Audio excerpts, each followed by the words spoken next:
à mon amie Hélène Mandrou, maire de Montpellier, et à Christiane Fourteau, vice-présidente du Centre communal d'action sociale, une fonction que j'ai occupée en son temps, de m'avoir convié à ce plaisir de vous rencontrer. J'ai salué le plus grand nombre de ceux qui sont ici, ceux de Paroncelli, ceux du Lac, ceux de Vincent Scotto, ceux de l'Aigle-Longue.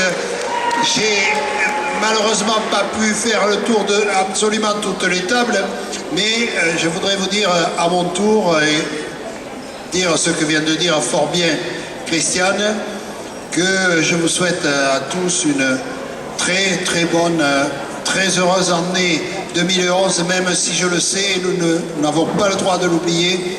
Les temps sont durs, beaucoup de nos concitoyens souffrent, peut-être autour de vous, y en a-t-il qui sont aujourd'hui confrontés à des difficultés économiques, sociales. Eh bien, sachez qu'ils ont droit à toute notre sollicitude et à toute notre aide.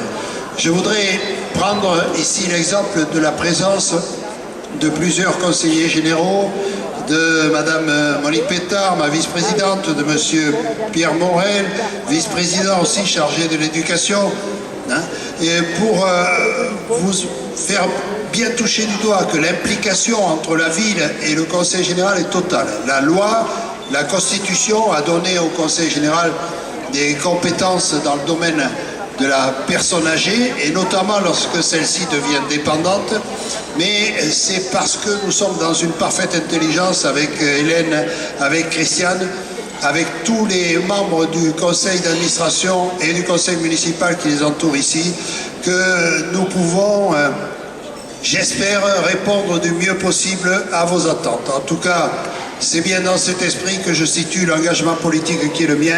Je vous souhaite encore une très bonne année 2011.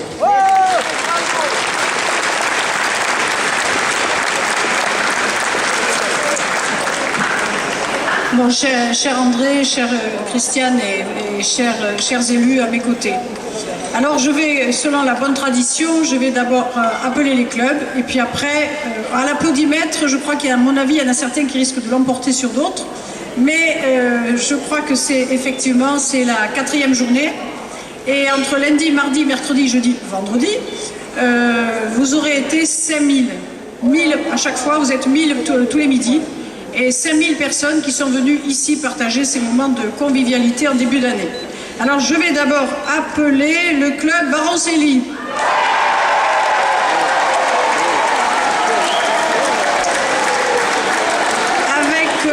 Deux hôtesses, Marilyn Bruel et Kaïsa Bejaoui.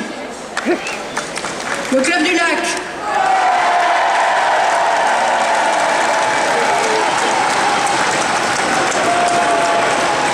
Avec Séverine Barata et Fatima Sali comme hôtesse. Le club Vincent Scotto.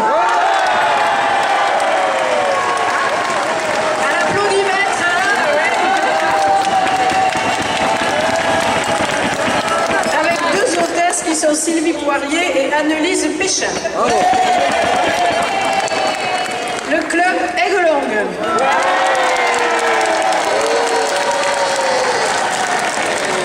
Deux hôtesses, mais il n'y a que des hôtesses, il n'y a pas d'autres. Ah mais attends, non. Le réseau Rencontre. Où ils sont? Avec comme présidente Madame Granel de Solignac. L'association des âgés SMR, donc la présidente est Madame Chastel. Donc vous avez compris que nous accueillons aujourd'hui effectivement des sourds-muets, c'est pour ça que vous avez l'interprétation en langue des signes.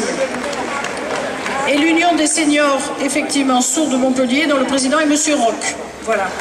Bienvenue à vous tous. Et aussi Surdit 34, dont la présidente est Madame Casanave. Et enfin Nérel, dont le président est Monsieur Lone. Mais après, ça sera à la fin, ça.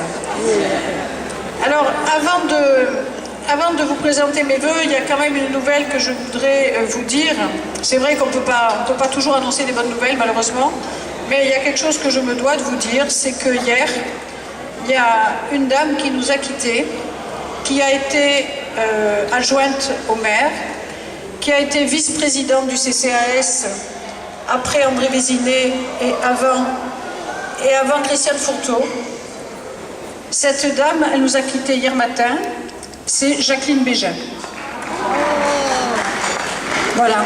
Alors, je sais, je ne pouvais pas ne pas vous le dire parce que je pense qu'il y en a beaucoup d'entre vous qui effectivement connaissaient Jacqueline, qui a été pendant des années déléguée à l'âge d'or, qui pendant des années s'est occupée effectivement des clubs de l'âge d'or, puisqu'elle a eu, je vous dis, elle était vice-présidente du CCAS. Voilà, donc je ne pouvais pas ne pas vous le dire, et parce que je pense que j'ai pensé, si je vous acceptais une pensée d'une minute dans le calme pour Jacqueline.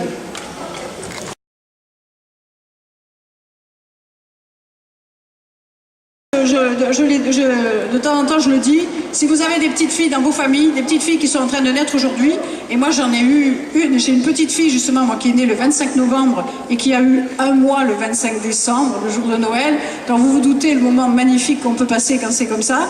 Eh bien, les petites filles d'aujourd'hui, pratiquement 80% de ces petites filles-là sont pratiquement assurées de vivre 100 ans. Donc vous voyez que c'est quelque chose qui est formidable, cette évolution à la fois de la race humaine, l'évolution de la société. Donc vous voyez que pour ceux qui prennent leur retraite à 60 ans, normalement vous devriez encore avoir 60 ans de vie derrière vous. Donc vous voyez, c'est de l'espoir. Donc ce que je voulais vous dire les uns et aux autres, c'est très important de vous dire aussi tous les ans, je vous dis merci. Je vous dis merci parce que si nous sommes là, c'est parce que vous avez été là avant nous. C'est parce que pour beaucoup de certains d'entre vous, vous vous êtes battus dans des périodes très dures, très difficiles, dans des périodes où vous êtes battus pour la liberté que nous avons grâce à vous. Et aujourd'hui, si l'Europe existe, c'est cette Europe à laquelle nous sommes très attachés, si toujours on parle de ce fameux axe franco-allemand, ben c'est vrai, c'est parce qu'il y a des hommes et des femmes qui ont su se battre pour que cette liberté se fasse et que l'Europe se fasse aujourd'hui. Nous sommes des citoyens du monde et Montpellier, c'est une terre d'accueil. Montpellier, c'est une terre où il y a des valeurs très fortes, où les valeurs du vivre ensemble existent. Sachez qu'un sondage nous dit que 43% des Français aimeraient venir vivre à Montpellier. Alors je vous promets qu'on ne va pas tous les accueillir parce que je ne sais pas où on pourrait les mettre. Mais en fait, 43% aimeraient venir vivre chez nous. Alors, ce qui veut dire que cet accueil que nous avons, ce que vous êtes, ce que nous sommes, l'esprit que nous avons de respect, l'esprit des valeurs, et je crois que nous avons des valeurs auxquelles nous sommes toujours attachés, liberté, égalité, fraternité, laïcité, vivre ensemble, ça fait partie des valeurs des Montpelliérains. C'est pour ça que cette ville, ce matin j'étais avec un grand architecte qui s'appelle Monsieur Christian de Portzamparc, qui a eu un prix Pfizer, ça fait partie, c'est comme si c'était pour un prix Nobel, il fait partie des grands noms d'architectes mondiaux. Et Christian de Portzamparc me disait, Montpellier c'est une des villes magnifiques, et il pensait que sur le plan de l'accueil, sur le plan du vivre, de la convivialité, de la façon de vivre, c'était une ville extraordinaire. C'est un grand architecte qui dit ça, et je me tourne aussi vers... où il est André? Il a disparu? Ah, André est parti, c'est dommage, parce que lui aussi, il a un grand nom d'architecture avec son bâtiment pierre vive, donc ça fait partie, et ce grand architecte me dit, Montpellier, réellement, le vivre ensemble, c'est une chose extraordinaire, c'est une de nos valeurs. Vous participez à cette ambiance, et je crois que c'est ça qui est important pour nous. Alors je voulais vous dire, les uns et les autres, merci. Vous êtes battus, et j'espère que nous, on ne va pas vous décevoir, parce qu'aujourd'hui, la société est difficile, elle est dure, dans certains quartiers que nous connaissons bien les uns et les autres. C'est vrai que l'indifférence et la violence sont malheureusement aujourd'hui arrivent. L'indifférence est aussi nocive que la violence, il faut savoir.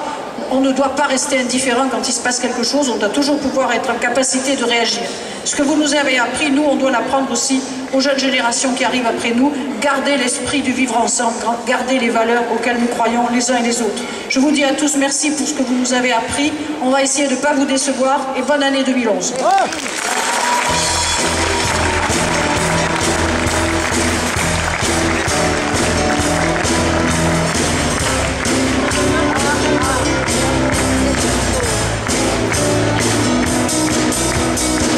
J'ai oublié quelque chose de très important, c'est de dire bonne année à nos amis sourds. Alors bonne année, ça se dit...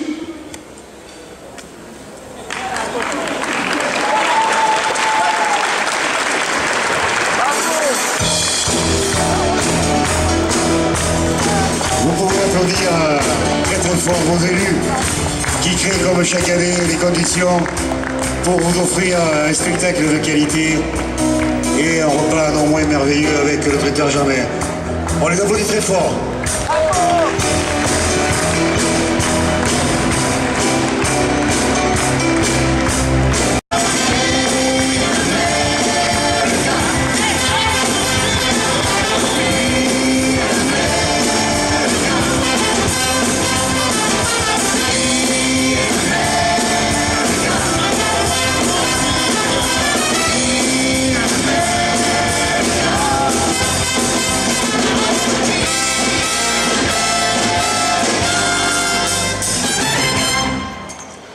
La compagnie Destination.